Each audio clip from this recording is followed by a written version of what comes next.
تو کرنے والوں کو اجر بھی بہت عظیم عطا کرتی ہے. حالانکہ فائدہ بھی ہمارا اپنا.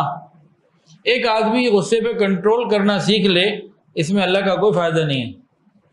شریعت کا فائدہ ہے، مثلا اسلام کا فائدہ نہیں، اسی کا فائدہ ہے.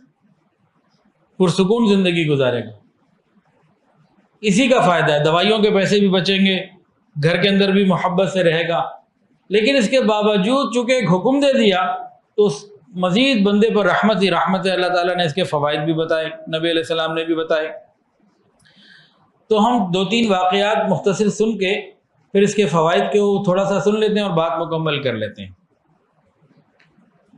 حضرت مولانا روم رحمت، یہ وہ لوگ ہیں جن کے دل بنے ہوئے تھے، جو اللہ والوں کی مجالس میں آ کر صحبت میں بیٹھ کر ذکر، اذکار، مراقبہ اور سنتوں کی پابندی، یہ اپنے نفس کو کنٹرول میں لا چکے تھے. یہ ان کی باتیں ہیں، اور جب ان کے ساتھ ہو سکتی ہیں تو ہمارے ساتھ بھی ہو سکتی ہیں. ہمت کوشش کریں، سب کے ساتھ ہو سکتی ہیں. مولانا روم رحمت اللہ علیہ، ایک شخص نے ان کو کسی نے پہ غصے میں بہت کچھ کہا، اور کہتے ہوئے کہنے لگا چپ رہنا، اگر ایک جواب دیا تو میں 10 اور سناؤں گا. انہوں نے فرمایا تو 1000 بول لے، میں پھر بھی نہیں بولوں گا. جتنا بول لے مطلب بول لے، میں ایک بھی نہیں جواب دوں گا. حضرت سلمان فارسی رضی اللہ تعالی عنہ، جن کو نبی علیہ السلام نے کیا فرمایا، سلمان منا اہل البیت، کہ یہ تو میرے اہل بیت میں سے ہے.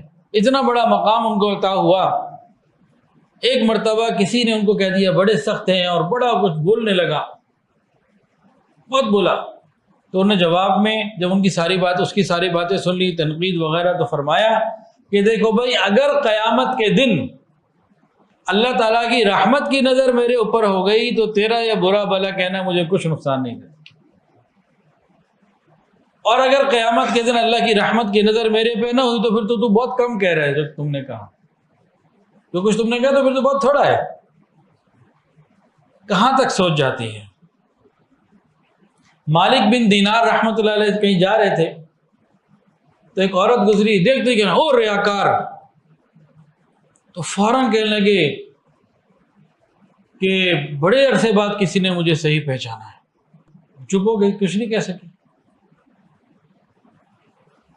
حضرت خواجہ بایزید بسطامی رحمت اللہ علیہ، یہ سفر میں راستے میں کہیں چل رہے تھے تو کسی نے نا ان کے اوپر راکھ پھینک دی، جلی ہوئی جو ہوتی ہے لکڑی، راکھ، وہ پھینک دی. کہنے لگے ان کے سر کے اوپر پھینکی. ان کے سر کے اوپر کسی نے راکھ پھینک دی. کہنے لگے الحمدللہ الحمدللہ کا. بندے نے حیران ہو کے پوچھا کہ یہ آپ نے کیا جملہ؟ کہنے لگے یہ سر تو اس قابل تھا کہ اس کے اوپر جہنم کی آگ ڈالی جاتی، اللہ نے راکھ پہ معاملہ سے بیٹھ دیا، میں تو شکر ادا کر رہا ہوں. کہاں تک سوچ چلی جاتی ہے. امام شعومی رحمت اللہ علیہ کو اسی طرح کسی نے کچھ کہنا شروع کر دیا، بہت عجیب باتیں کہیں.